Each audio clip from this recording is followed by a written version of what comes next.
blessed by the divine.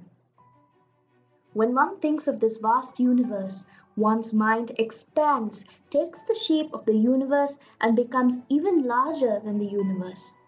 The vast constellations, the stars, the suns, the planets are easily contained within this expanded mind. The entire universe is swallowed up by this consciousness, and yet there is room for more. When this very same mind thinks of the tiny electron and its invisible functioning within the invisible atom, the mind shrinks and takes the shape of that electron. It becomes the tiniest of the tiny. So then, what is the nature of this wondrous thing which is called the mind? It can become larger than the largest and more subtle than the subtlest. It is a mystery and a wonder. The greatness of man lies in the fact that he is the master of this magnificent instrument. Yet, despite the possession of such a marvellous apparatus, he falls prey to superiority and inferiority complexes. Why? It is because he lacks understanding. It is because he does not understand the real nature and value of his own self.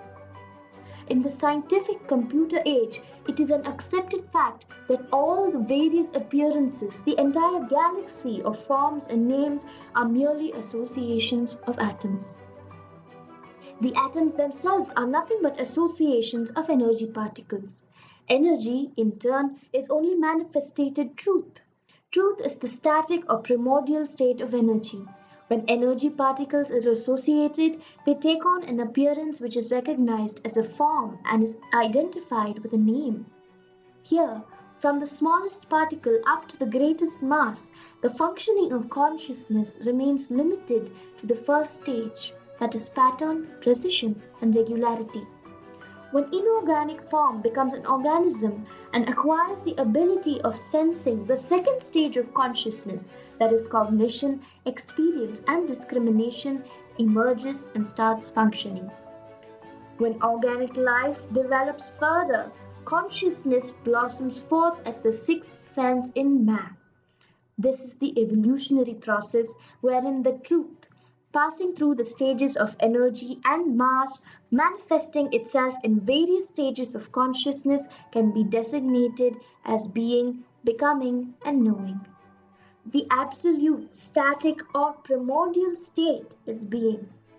The energy and mass state is becoming. The state of perceptual function and realization of consciousness is knowing. The entire objective world of forms and names, from the mighty constellations to the tiny electron, is only the one supreme, total, absolute, all-embracing truth. Be blessed by the divine. Subscribe to our YouTube channel and visit simplifiedkundaliniyoga.com to begin your journey of consciousness today.